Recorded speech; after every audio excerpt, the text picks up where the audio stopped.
Isang magandang bagong Pilipinas. Ngayon ay Huwebes, January 16, 2025.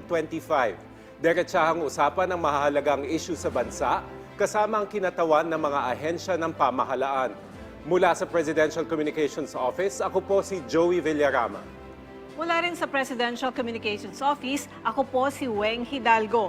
Ihatid namin ang mga programa at serbisyo para sa taong bayan. Tutok lang, narito na ang bagong Pilipinas ngayon.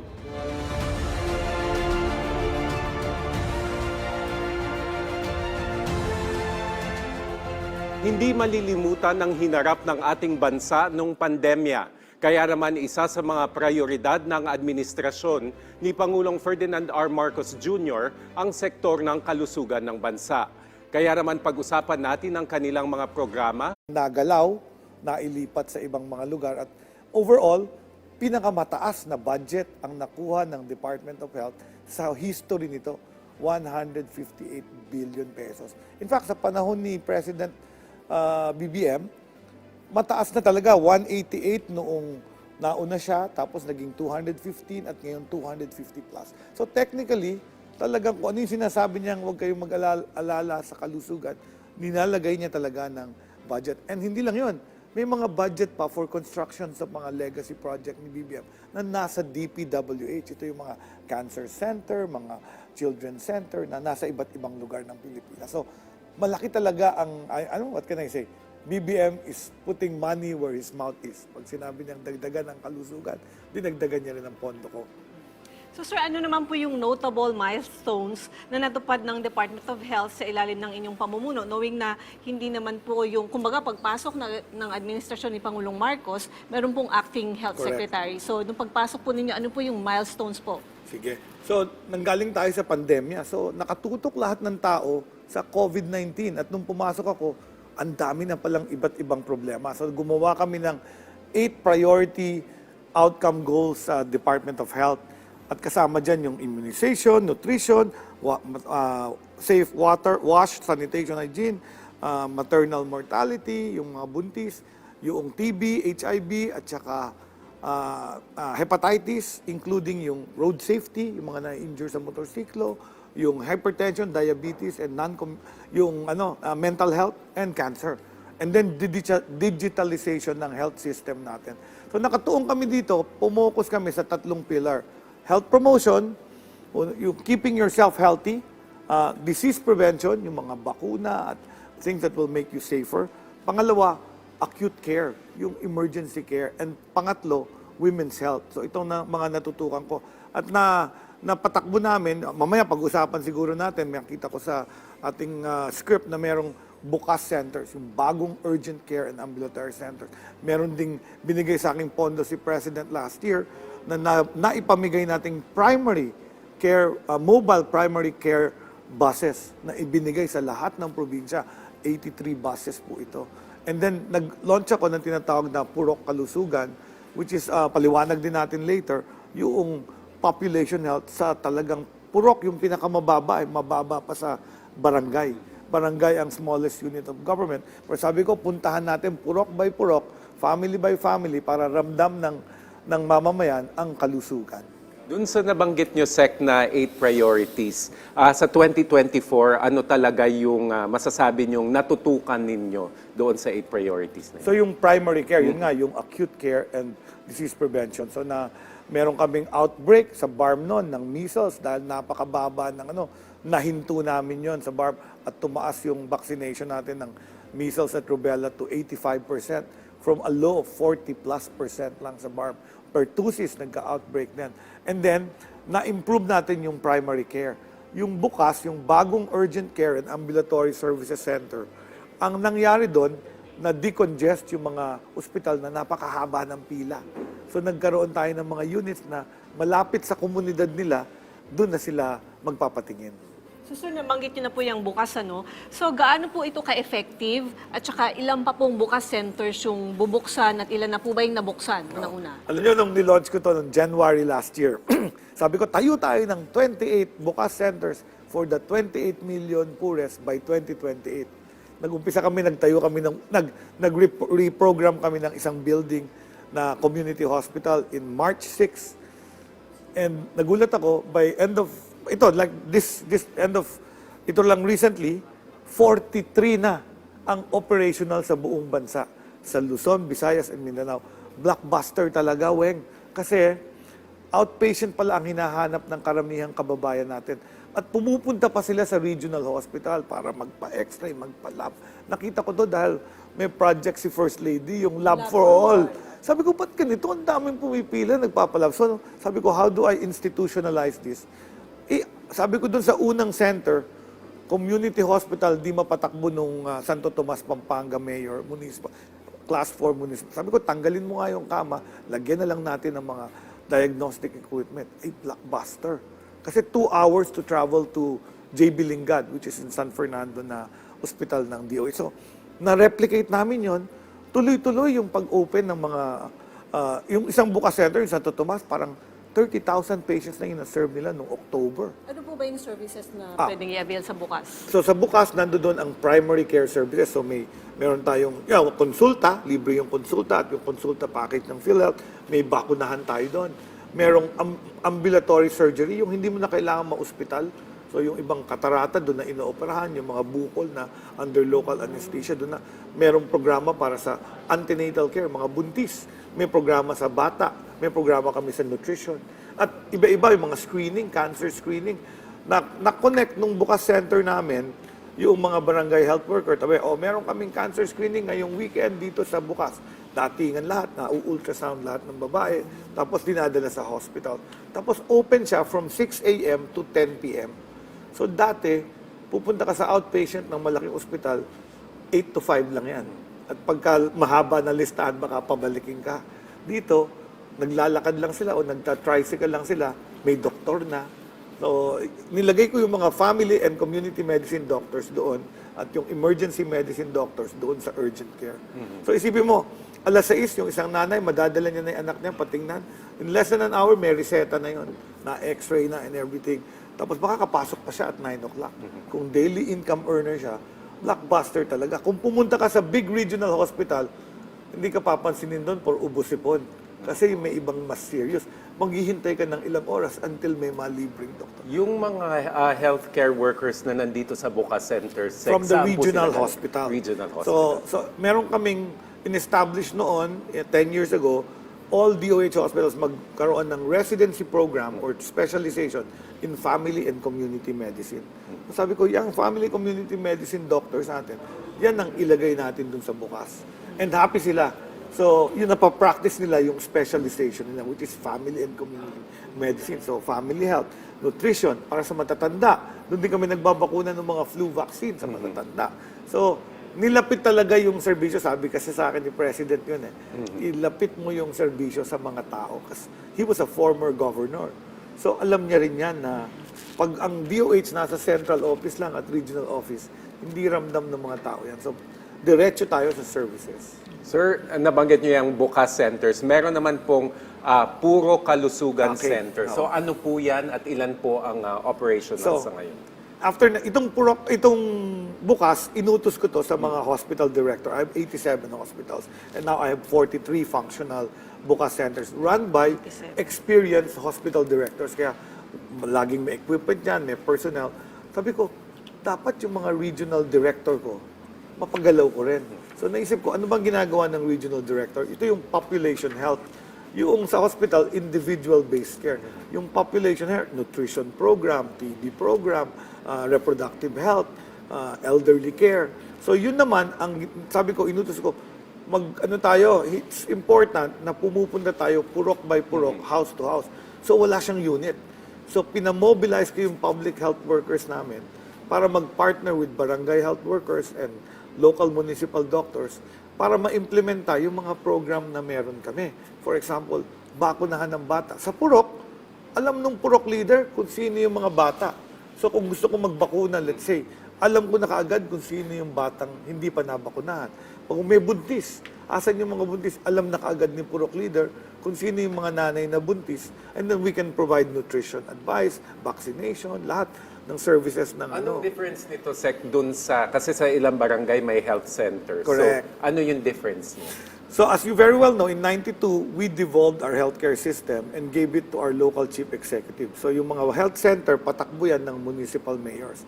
Pag ang LGU ay 4th, 5th, or 6th class municipality, hindi sila makahire ng doktor, hindi sila makahire ng addition. So kung minsan may center, pero walang gamot, walang gamit. So ito, binago ko. Sabi ko, yes, we devolved healthcare. Pero hindi naman sinabi sa devolution law na hindi na natin papakialaman. Kasi sa administrative code, DOH pa rin ang in charge to the healthcare of all the Filipino people. So sabi ko, no, you engage them parallel. So hindi namin nire-nationalize. We will help. Meron namang mga LGU, mga mayayaman, Quezon City, Makati, hindi na namin kailangan gawin yon kasi they can hire their own doctors and they have medicines. They even help us. Pero may mga 4th class, 5th class, at 6th class, wala talagang pera. So ito ngayon ang tinututukan naming support kasi ito yung humahatak sa national averages natin sa indices for health. Mataas maternal mortality, maraming batang malnourished, maraming batang walang bakuna. So ito yung idea ng Purok Kalusugan. I now have Purok Kalusugan programs in 16 of the 17 regions. Sa BARM pa lang wala. So palalawakin pa natin yan. I still want to improve that by hiring a local health system manager under the mayor na susweldohan na namin to coordinate the collaboration ng DOH at local health system. So sir, bukod po dyan sa Purok tsaka sa Bukas, ano naman po itong Bagong Pilipinas Mobile Clinic? Ano po ang features nito tsaka ano po yung difference nila? Yes, tuwan-tuwa ako dahil naibigay sa atin yung project na yan. Ano yan? That's a mobile clinic na kumpleto. Nung nakita nga ni BBM to, nung nilaunch namin to deliver the buses to Mindanao, first time siya nakapasok. Ayan, pinapakita natin. Yan yun. Nagulat siya. Nagtaka nga yung mga tao kasi parang nasa 30 minutes kami sa loob kasi pina-explain niya sa akin lahat ng equipment na nailagay niya. Sabi ko ganun, ang dami niyong nailagay. May x-ray, may ECG, may ultrasound, may refrigerator ng vaccine, tapos may sariling generator. So technically, mas madami pa siyang equipment doon sa ibang health center na sinasabi niyo. And yung cost niyan, parang 9 million lang yung total cost. Eh pag nagpapatayo ako ng barangay health center, easily 12 million. Tapos wala pang gamit at equipment yun. So ito parang one-stop Ayan, shop. pinapakita yung mga equipment, may microscope. So sabi namin sa mga governor, merong mga lugar sa inyo walang doktor. So you use the doctors of the hospital to go around the different communities, yung mga gida, geographically isolated. Ngayon nga, manghihingi na ako ng report sa kanila kung kailangan pa. May iba nanghihingi na ng pangalawa kasi nga, useful daw. Nagamit din to ng mga nagbagyo at nag-disaster at mga volcano kasi dinadala lang doon sa evacuation center, kompleto na ng gamit. So I want to review now the utilization of our local chief executives dito. And hit na hit siya. Pasalamat yung ating mga local chief executives dyan. Sec, in the past po, nagiging problema talaga yung pagkakaroon ng healthcare workers sa barrio, sa rural areas. So, you mentioned itong Bukas centers at saka ito yung Purok Center. So, parang sufficiently staffed ba tayo or do we need more? Ano po ang estado ng public healthcare system, lalo na sa rural areas? We need more. So, yung local government, nag-hire yan ng mga doctors nila, municipal health officers, nurses, midwives, and barangay health worker, volunteer yon. Kami, nagkaroon kami ng deployment program, HRH, National Health Human Resource Support System. So, malaki ang budget nito. We deploy midwives, nurses, doctors to the barrios, and all other deployments, no? Parang any one time, yung doctor to the barrios, for example, parang 400 doctors yan at any one time. At dinadala sila sa doctorless communities, yung hindi makahire. At DOH ang nagsusweldo yan. Nasa General Appropriations Act in our budget yan. Ganon din yung nurse deployment program. So we hire nurses to become primary care nurses. So kung walang doktor o may kasamang doktor, ang dami nilang nagagawa. Check blood pressure, weight, address malnutrition, pati pregnant. So yung nurse deployment program, malaking tulong. Meron pa pala akong espesyalista para sa bayan. So lahat ng nag-residency training sa aking 87 hospital, required sila mag-serve ng 1 year in district hospitals and LGU hospitals na walang specialista. So nagpapadala kami ng surgeon, anesthesiologist na nag-i-stay doon para mag-serve. Ang hope namin, matuwa na siya doon at eventually, doon na siya mag-practice. Parang sa Doctor to the Barrios, some of them eventually, 2-year contract lang kasi yun. After 2 years, some of them return to central office, some of them nag-i-stay na as municipal health officer. Mabilis lang din yung 2 years eh. No? Oo. Lalo na kung enjoy mo yung trabaho. Yes. Oo. So ano naman po yung mga hakbang na nasimulan ninyo noong 2024 para tugunan yung healthcare infrastructure gaps ng bansa? Alam nyo, ang healthcare system natin, in terms of bed capacity and hospitals, we need to triple them. We have about 1,300 hospitals in the Philippines. 155 of them, about 10% are in Metro Manila. And in the urban centers, pag tinignan ko pa ang Cebu, nandoon ang hospitals. But technically, yung merong ratio yan per population, ang sa atin na mga nasa 0.5 per 1,000, dapat yan mga 1.5 beds per 1,000. So if you look at it, dapat i-triple yan. Yung 1,300 beds, mas marami ang private kesa sa public. Pero sa public, mas marami yung malalaking ospital. So the big regional medical centers which has more beds or yung tertiary care facility, kagaya niyang pinapakitang mga facilities, malalaki talaga ang services. The problem is sa private, may affordability issue ang mga mamamayan natin kasi mahal. So 80% ng population pumupunta dun sa 46% of the beds. Kaya nga, ang reklamo sa akin, nakapila ang mga pasyente sa regional hospital. Pero pag ikaw ay poor, libre na lahat. Nasasagot natin through PhilHealth, MAIP, Quantified Free Service, lahat ng funds ng government nabubuo sa poor. My biggest challenge now is our working class. Kayo, you also have PhilHealth benefits, but when you go to our government hospitals, may co-pay kayong kailangan, bubunot pa kayo. And yun ang problema ko. I want to improve na mapababa ko pa yung co-pay ng ating working class Filipino so that makatulong sa kanilang economic improvement kasi nagkakautang-utang pag nagkasakit. So, to lower the cost, utos din ni President yan. That's why I'm expanding. We're expanding many hospitals, heart centers, specialty centers, sa iba't ibang parte ng Pilipinas. Utos ni President yan. May tinayo pa sa Clark na multi-specialty center, gagayahin yung ating Bituka hospitals dyan sa North Triangle, di ba? Lung, kidney, heart, and children's. Lamang loob, mga lamang loob hospitals. So yung una, yung sa Clark. Tapos marami na rin tayong mga hospitals sa iba't ibang parte ng Pilipinas na tinulungan ng Heart Center ma-develop at ngayon nakakapag-operate na. Sa Davao, may SPMC, Cagayan de Oro, Northern Mindanao Medical Center. Sa Norte, meron tayong Baguio Gen, meron tayong Paulino J. Garcia, and dinadagdagan pa yan.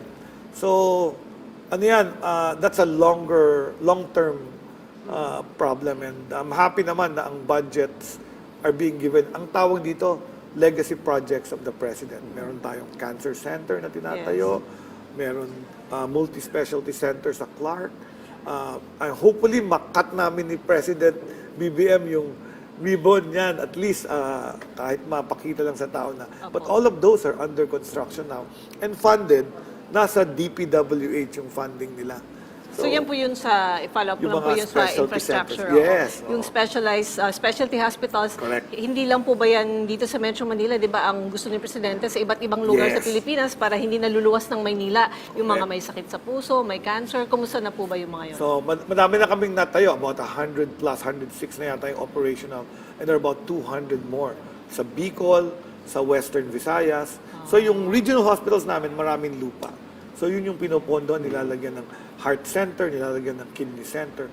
So, yung mga taga-probinsya ngayon, hindi na kailangan pumunta sa napakalayo. And tuloy-tuloy na. So, linked yan. Sec, perennial challenge or issue is how to attract yung ating mga healthcare workers, doctors and nurses to work in the public health system o yung hindi mangibang bansa. So in 2024, meron po ba tayong initiatives to help convince these workers to work for the people? Yes, no? So, number one, nataas na natin yung salary grade ng ating mga nurses in the government sector. So, ang flow ng pay ng nurses is una, sa private hospital sila. Pag nagka-vacancy sa government, lumilipat sila. So yung private umiiyak kasi nawawala sila. But they are following up by raising the salaries they're giving to private nurses. Alam nyo naman, mas malaki sweldo mo sa government, pero trabahong kalabaw ka. Kasi nga, mas marami yung patients, as I explained earlier. Tapos, meron din tayong mga nurses na na-hire abroad. So, napapalitan sila. Ngayon, that's the program I'm trying to stop. No? Kailangan makatulungan natin yung nurses natin na magkaroon ng career path. In fact, ang thinking ko, if mayroong housing through Pag-ibig, merong healthcare na ngayon, ang DBM nagbigay na ng additional 7,000 pesos a year for additional healthcare cost. Tapos gusto ko nga, libre na ang healthcare ng lahat ng nurses na nagtatrabaho sa DOH, them and their families. Ang laking tulong nun. Kasi kung meron ka na nun, more or less comfortable ka na, your family is safe, hospital. And third is housing, may Pag-ibig tayo. So I'm hoping that with their salary range, salary grade 15 na kasi ang entry level. That's about 36. No, 50 plus. 15? Ang 15. Tapos meron salary, nurse 2, nurse 3, nurse 4, parang nasa 70 plus. So kung dalawa kayong nurse na medyo na-promote na, pwede na kayo mag-asawa with 150. Medyo middle class na kayo nun. You can buy a car, buy a condo, di ba? Parang, and you probably eat where you like and mapaaral mo mga anak mo. So I'm trying to attract them to stay. Mahirap kasi ang taas talaga ng salary ng hospital. So nagkaroon ako ng program na parang I want an exchange. In fact, I'm leaving for Jamaica on Sunday to have a tie-up, South-South cooperation. Kasi sila, pinapirate din yung English-speaking nurses. Na sabi niya, magtulungan tayo. In fact, they came here already, nakita yung mga hospitals natin at schools. Sabi niya, mag-exchange na lang tayo at magtulungan tayo. Kasi the rich hospitals will continue to pirate our good nurses and Kasi doctors. yung mga thinking ng mga magulang dati na mag-aral ka ng nurse para Maka-abroad. makapagtrabaho ka Maka-abroad. sa ibang bansa. Ganon. Tsaka yung kapitbahay nila, bahay na malaki na eh. And nurse ho yung anak niyan Yes. sa ibang bansa. So sir, ano naman po yung mga gusto nyong ibahagi sa ating mga kababayan na naging major accomplishment ng DOH nitong nakaraang taon, 2024? Ang natutuwa ako, tumaas ang rating namin sa most trusted government agency. So, natutuwa. In fact, yung isang employee natin dito sa PTV4, lumapit sa akin kanina, pinupuri niya yung Quirino Memorial Medical Center na aksidente daw yung anak niya. At hindi na siya tumawag sa akin. Kilala niya ako. She has my number. I would have called the director of the hospital. Pero sabi niya, inasikaso yung anak ko. Well taken care of. At wala siyang binayaran. Sabi niya, uy, I'm happy hearing that na mababait daw yung mga doktor, mga nurse, at hindi siya gumamit ng any leverage and connection. So ako natutuwa pagka ganon. Kasi alam niyo naman, pag tinawagan ako, tatawagan ko yung director, aasikasohin yung pasyente. But that's not a solution. The solution is, ordinary Filipino ka, pumunta ka sa government hospital, lalabas ka, magaling ka na, and hindi nabutas yung bulsa mo. Oo nga, she was surprised kasi ang laki daw nung bill. 78,000, oo. naghahanda na sila ng pangbayad, ililes yung PhilHealth, ganyan. Pero wala daw siyang binayaran. Wala. Oh, so, yan ang natin, objective sa government. Ang tawag namin dyan, so PhilHealth pays for a little, meron tayong medical assistance fund, and then meron kaming quantified free service. This is the revenue of our DOH hospitals. Unknown to many, the DOH hospitals was granted fiscal autonomy. So anything na income na kinita nila from the paying patients or whatever income, pwede nilang gamitin for needy patients. So, ang goal nga namin talagang wala ka nang babayaran. 70% or 100% of your cost mabayaran. Lalo na kung emergency.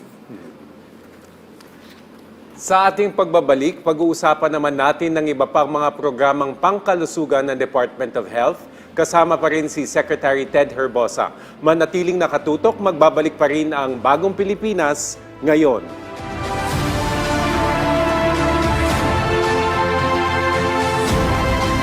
Mabuhay! Uy, malapit na eleksyon. Nakapili ka na ba ng kandidato? Kung hindi pa, tara, kilatisin natin ang mga kandidato ng 2025 elections. Busisiin natin ang kanilang mga plataforma, background, track record, at alamin kung sino sa kanila ang talagang tutupad sa pangako at kung sino ang nagpapaikot lamang ng ating ulo. Know your candidate. Malapit na. Abangan dito sa PTV.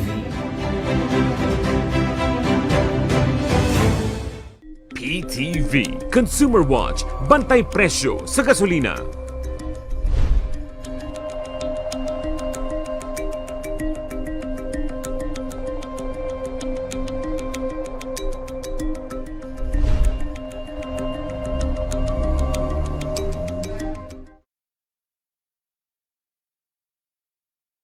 May mga nagsasabi na ang Pilipinas daw is a rich country pretending to be poor.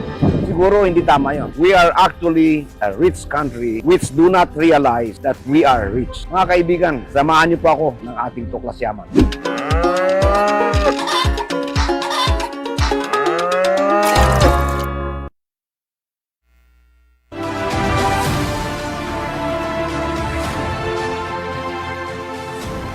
Nagbabalik po ang Bagong Pilipinas ngayon, kasama pa rin si DOH Secretary Ted Erbosa.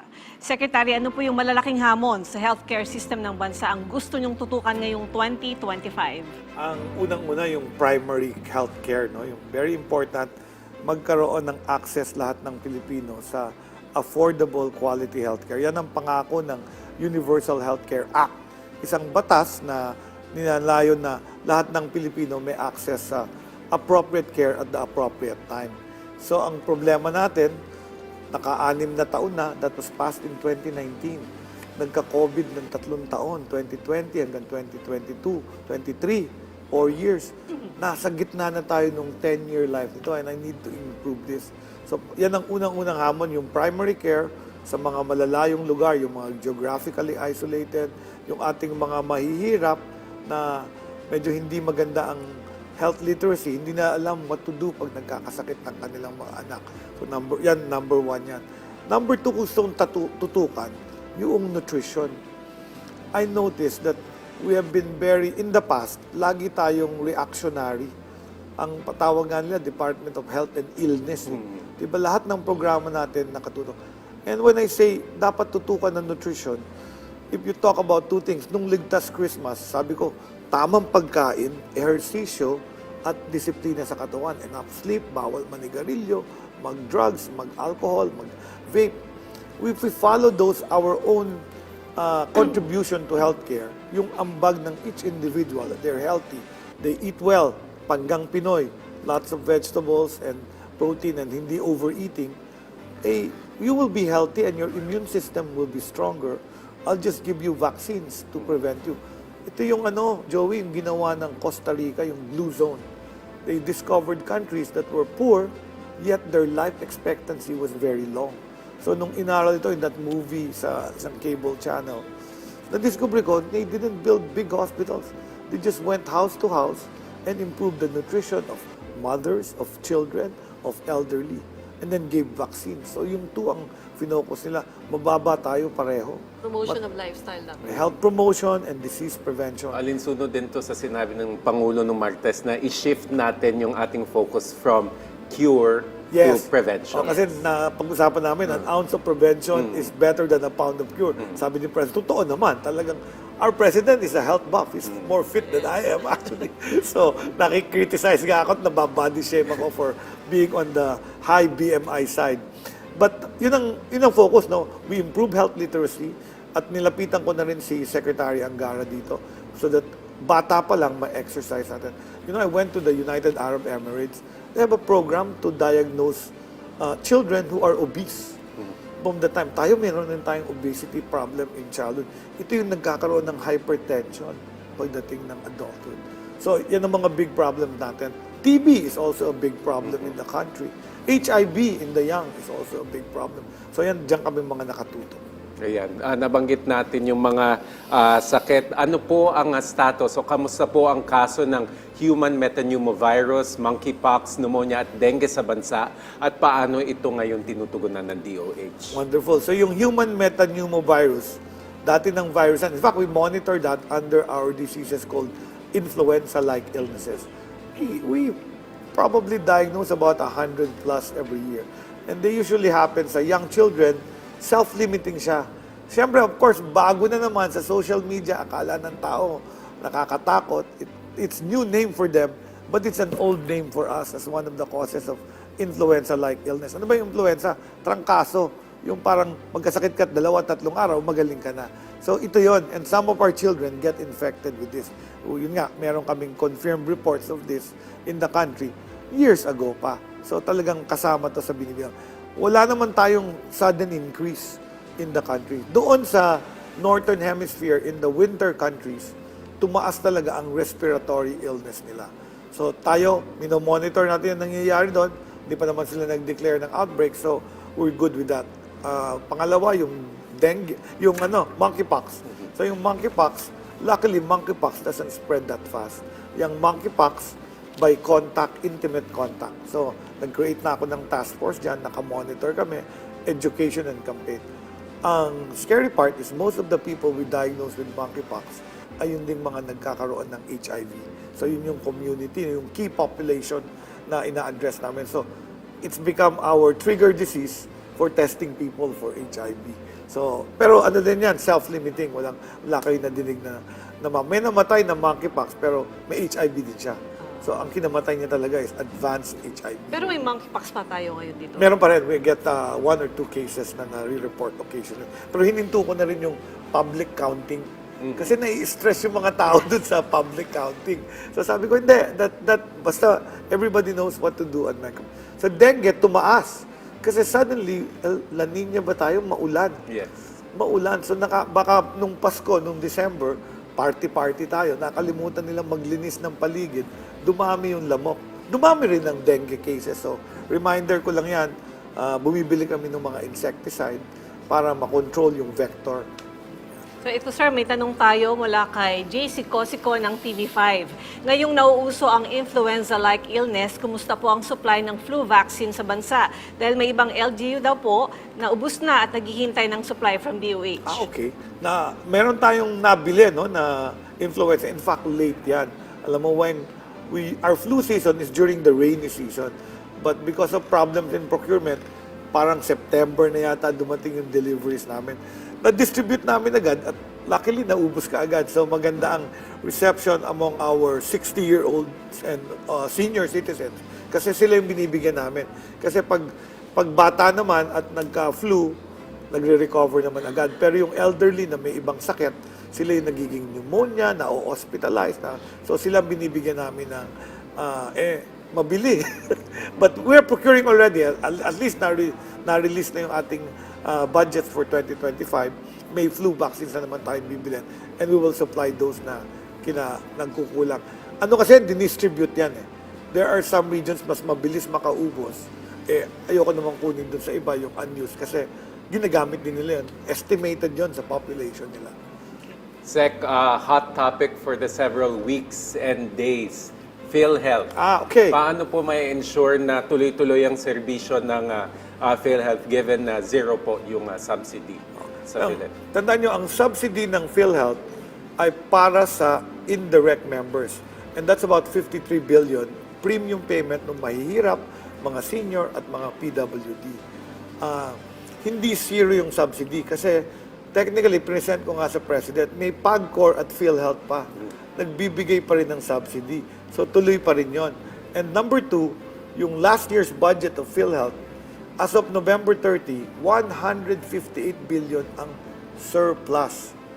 So, yung 74 total na hiningi, easily mako-cover yon with the surplus funds. Tapos, meron pang reserve funds ang PhilHealth na 2 years, about 280 billion, which is 2 years life of kahit hindi siya mapondan magamit. So nandoon lang yon as reserve. At meron pa tayong almost 500 billion na nasa invested funds. So very healthy po ang PhilHealth. In fact, we just approved in the board a 284 billion corporate operating budget. And we have been increasing the benefit packages. Nadinig nyo naman yun. Sa dialysis, 6,350 na per session. 3 times a week, the whole year covered. Tapos, nag-increase pa kami ng 50% of the case rate packages. Dati, nag-increase kami ng February ng correction to inflation, 30%. Pero itong December, nag-approve pa kami ng 50% increase. Baka kaya wala na nga yatang binayaran yung ano. And then we continue to improve new packages. May heart attack package na kami. meron kaming rare diseases, meron kaming outpatient emergency department package. So pag na-emergency ka. And then yung may funding kami for primary healthcare packages, yung consulta benefit. Yung consulta lang, check up. Meron pang ano yan, unused yung 21 billion from the previous year. So tuloy-tuloy lang. Tama si President when he says, walang problema, none of the services of PhilHealth or financing of PhilHealth will go down. By the way, ang services, DOH Hospital ang nagpo-provide. PhilHealth does not provide the service. They only pay or finance the services given in the public and private hospitals. Sir, may tanong po dyan sa benefit packages. For example, dun daw sa breast cancer. Meron po kasing nakapaskil sa isang government hospital, sa Laman Loob Hospital, na for breast cancer daw 1.4 million. Pero ang nakukuha daw is even less than that. So paano ba maa-avail yung That's 1.4? the maximum. The 1.4 is the maximum of what it will cover. Pag na-diagnose ka, so that will cover mga mammography, may yearly mammography ang babae. Kung chemotherapy, kailangan, operation, kailangan. So doon makukuha yon. But you won't get hindi ibibigay sa iyo 1.4 million. Only what you need as that kung anong type ng cancer treatment na kailangan mo. But up to a maximum of 1.4 per breast cancer patient. So balik po tayo sa vaccine, sir. Sa paanong paraan nyo daw po palalakasin ng immunization rate ng bansa at ilang porsyento po ba ito sa pagtatapos ng 2024 at ano po yung target ninyo ngayong taon? Tsaka ano po yung priority ninyo sa immunization bukod po sa flu? Meron po ba dyan yung TB, rubella, lahat ng klaseng vaccines po? Yes. Sa immunization, meron tayong childhood immunization. This is na antigens yun. So, iba-ibang 16 na sakit na mapiprevent natin. Ang mababa tayo sa 60% ng children kasi tumaas yung anti-vaxxer. At mababa rin yung subsequent doses. Yung unang, madami pa tayong zero dose. So, yun ang kino-correct namin, mawala ang zero dose children. At ang next na i-correct namin, ma-reach yung 95% immunized children na para may herd immunity. Pangalawa, ang nahingi ko kay Presidente at ibinigay naman ay i-budget na ang human papillomavirus or HPV vaccination sa lahat ng batang babae. Very important to kasi mahal yung HPV vaccination. 4,000 per dose, 2 doses, 8,000 per 9-year-old girl. Pinondohan na ako ni President for 2025. For 2025, we can vaccinate all Filipina girls. And ang effect niyan, mawawala ang cervical cancer. Well, kailangan pang ma-vaccinate yung mga lalaki.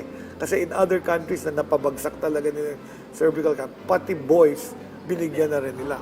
So, malaking billion din yan. Pero natutuwa ako ang President gave that. And then, we have about 2 or 3 vaccines for the elderly. Ito yung flu, pneumococcal, and some other vaccine na binibigay natin. So, all the life stages, under 5, yung school age at saka yung elderly, babakunahan natin yan.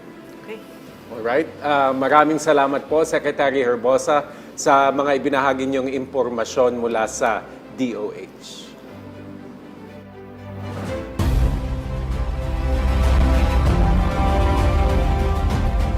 Sa pagtutok ng ating pamahalaan sa kalusugan ng mga Pilipino, hindi matatawaran ang mga pagsisikap at programang ipinatupad ng DOH. Kaya naman sa ating segment na Mission to Accomplish, Secretary, ano po yung gusto nyong ma-achieve, not just this year, pero in the coming years? Yeah, so gusto ko talagang ma-achieve is that we will be the healthiest people here in the ASEAN region by a certain period. And we can do that by following yung advice ko, yung tamang pagkain, ehersisyo, disiplina, and for government to be able to provide affordable, quality health care sa lahat. Okay, maraming salamat po muli sa inyong oras. Department of Health Secretary Teodoro Herbosa.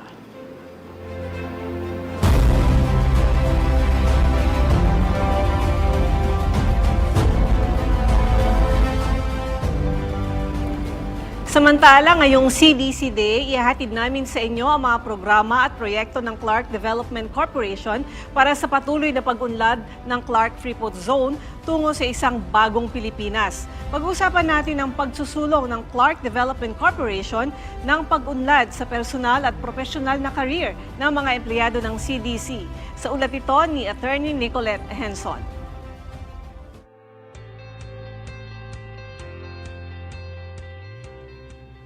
Pag-unlad sa personal at profesional na career ng mga empleyado ang isinusulong ngayon ng Clark Development Corporation sa pakikipagtulungan sa City College of Angeles.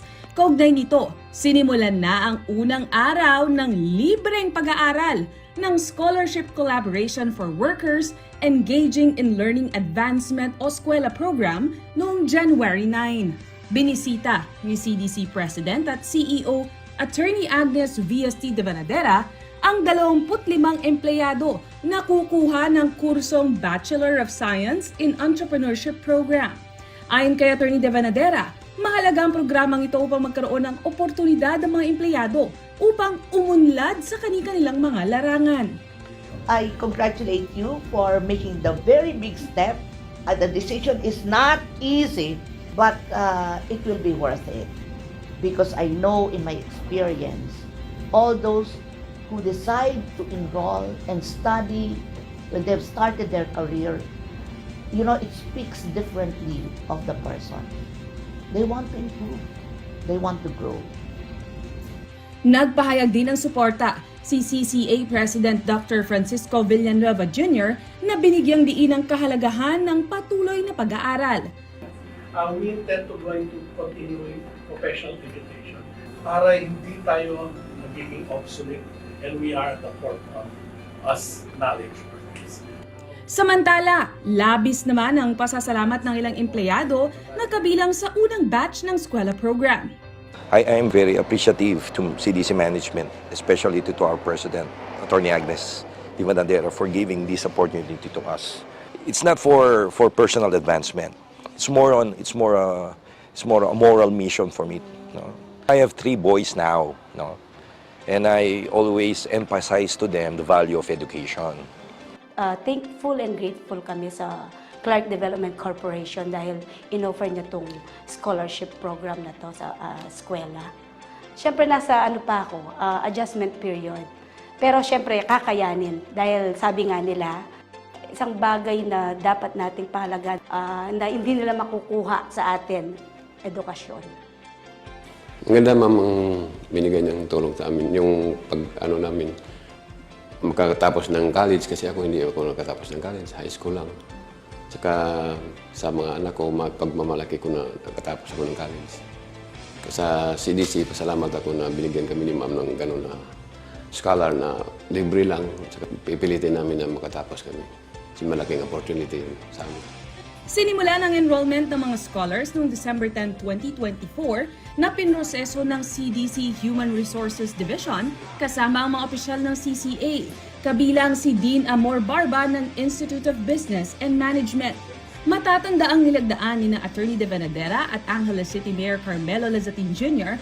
ang Memorandum of Agreement o MOA para sa eskwela program noong November 19 sa Clark Visitor Center. Sa ilalim ng kasunduan, nagbigay ang programa ng free education at flexible schedules para matulungan ang mga empleyado na hindi nakapagtapos ng kanilang tertiary education na balansehin ang kanilang trabaho at pag-aaral. Ang eskwela program ay bahagi ng patuloy na pagsusumikap ng CDC na palakasin ang kanilang workforce at bigyan ng pagkakataon ng mga empleyado na paunlarin ang kanilang mga kakayahan bilang mga profesional.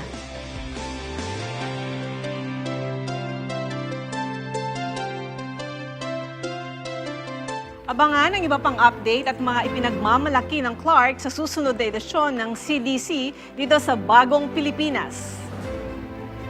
At dito na po nagtatapos ang ating programa sa araw na ito. Samahan niyo kami uli bukas para sa mahalagang talakayan at mabilis na aksyon ng pamahalaan. Mula sa Presidential Communications Office, ako po si Weng Hidalgo.